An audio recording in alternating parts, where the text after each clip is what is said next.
जय Hind. Welcome to this series.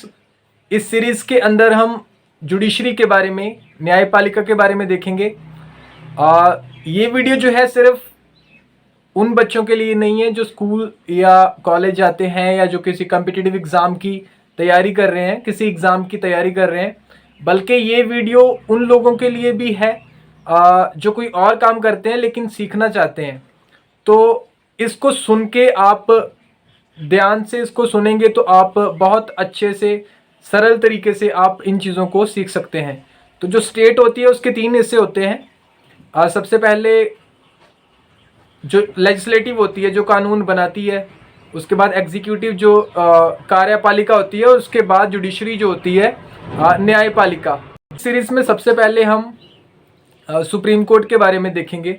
अगर supreme court की हिस्ट्री के बारे में देखें तो जब हमारा इंडिया जो था कॉलोनी था एक, हम कई बार कुछ लोग गुलाम बोल देते हैं। इंडिया गुलाम नहीं था बल्कि एक कॉलोनी था, क्योंकि अलग तरीके से हमें कंट्रोल किया जा रहा था। मिलिट्री से हमें कंट्रोल नहीं किया गया था, अलग तरीके से हमें कंट्रोल किया गया था। और अब वहाँ जब 1773 के अंदर जब रेगुलेटिंग एक्ट ब्रिटिश गवर्नमेंट ने लॉ पास किया ब्रिटिश पार्लियामेंट के अंदर, वो इंडिया के लिए था। और उसमें 1774 के अंदर, सन 1774 के अंदर सुप्रीम कोर्ट बनाया गया, सुप्रीम कोर्ट एस्टैब्लिश किया गया कैलकाटा के अंदर। उसके बाद अगर हम फेडरल कोर्ट की बात करें तो गवर्नमेंट ऑफ इंडिया एक्ट जो बना था 1935 के अंदर, आज़ादी से पहले, उस एक्ट, उस कानून के तहत, उस कानून के अंडर फेडरल कोर्ट को बनाया गया था। उसके बाद इंडिपेंडेंस जब इंडिया ने अकम्प्लिश किया, जब इंडिया को इंडिपेंडेंस मिला, उसमें 26 जनवरी 1950 को जब हमारा जो संविधान था उसे इन्फोर्स किया गया, उसे लागू किया गया, तो तब ही सुप्रीम कोर्ट को एस्टैब्लिश किया गया। तब भी सुप्रीम कोर्ट का काम क्या होता है? बेसिकली सुप्रीम कॉन्स्टिट्यूशन को इंटरप्रेट करता है। It is the final interpreter of the constitution. हमारे फंडामेंटल राइट्स हैं उनकी गारंटी वो देता है हमें, मतलब उनका वो गारंटर है। और guardian of the constitution, guardian of the constitution. जो हमारी जुडिशरी है ये एक इंटीग्रेटेड जुडिशरी है। इंटीग्रेटेड का मीनिंग क्या होता है कि ऊपर से लेके नीचे तक इंटीग्रेटेड है, आपस में जुड़ी हुई है। जैसे सबसे ऊपर एक पिरामिड की तरह ऊपर सबसे सुप्रीम कोर्ट होगा, उसके नीचे 25 हाई कोर्ट्स होंगे, क्योंकि अभी तक 25 हाई कोर्ट्स हैं। उसके नीचे जो डिस्ट्रिक्ट या सेशंस कोर्ट होते हैं, छोटी जो अदालतें होती हैं जिला स्तर पे या उससे नीचे, वो उसके नीचे आएंगी। उसके ऊपर हाई कोर्ट्स होंगे, हाई कोर्ट्स के ऊपर सुप्रीम कोर्ट होगा। तो ये एक पिरामिड की तरह एक इंटीग्रेटेड जुडिशरी है।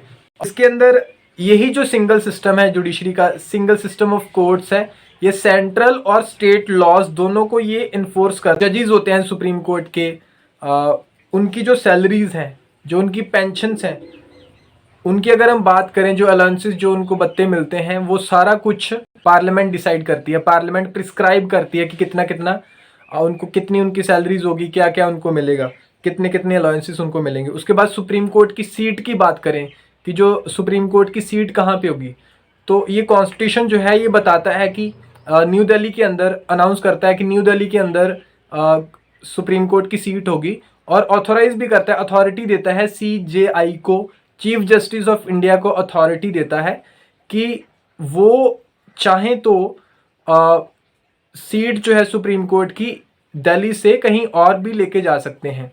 और ये वो कर सकते हैं CJI chief justice of India, मुख्य न्यायाधीश जो हैं, वो ये कर सकते हैं प्रेसिडेंट के कंसेंट के साथ, उनकी मंजूरी के साथ ये कर सकते हैं। सुप्रीम कोर्ट के अंदर जितने भी रूल्स एंड रेगुलेशंस उनकी प्रैक्टिसेस को लेके होते हैं, सारों को सुप्रीम कोर्ट जो है वो डिसाइड करता है कि क्या क्या वहाँ पे प्रोसीजर होंगे, क्या क्या रूल्स रेगुलेशंस बनेंगे, सभी सुप्रीम कोर्ट देखता है। एक छोटा सा फैक्ट है यहाँ पे, अभी फिलहाल के लिए कौन है हमारे चीफ जस्टिस ऑफ इंडिया, वो आपको कमेंट बॉक्स के अंदर नीचे बताना है। उसके अलावा हमारे जजेस हैं सुप्रीम कोर्ट के अंदर, वो 33 हैं, प्लस एक CJI है, यानी कि टोटल 34 जजेस हैं और एक चीफ जस्टिस ऑफ इंडिया है। जो इनकी ज्यूरिसडिक्शन होती है, सुप्रीम कोर्ट की जो ज्यूरिसडिक्शन होती है, यानी कि किस एक्सटेंट तक, कहाँ तक ये इनका जो जजमेंट है वो एनफोर्स होगा, या कहाँ तक वो क्या उसका एक्सटेंट है, उसकी अगर हम बात करें तो सुप्रीम कोर्ट की जो जुरिस्डिक्शन है और पावर्स हैं उनको अगर हम यूनियन लॉज की बात करें, यूनियन लिस्ट के अंदर जितने भी एंट्रीज हैं उनकी बात करें, तो उसे इनलार्ज किया जाता है पार्लियामेंट के द्वारा, उसे पार्लियामेंट के द्वारा इनलार्ज किया जा सकता है। उसके अलावा अगर हम बात करें जुरिस्डिक्शन एंड पावर्स, उन एंट्रीज की जो कि यूनियन लिस्ट के अंदर नहीं है, उनके लिए एक स्पेशल अरेंजमेंट होगा सेंटर और स्टेट्स के बीच में, और तब इसे इनलार्ज किया जा सकता है। That's all in this video. इस वीडियो में सिर्फ इतना ही। इस सीरीज़ के अगले वीडियोस के अंदर हम और जुडिशरी के बारे में और देखेंगे। आप इनको खुद भी सीख सकते हो और दूसरे अपने फ्रेंड्स, रिलेटिव्स के साथ, इवन कि अपने क्लासमेट्स के साथ भी इन चीज़ों को शेयर कर सकते हो। Thank you for watching this video. Have a nice day.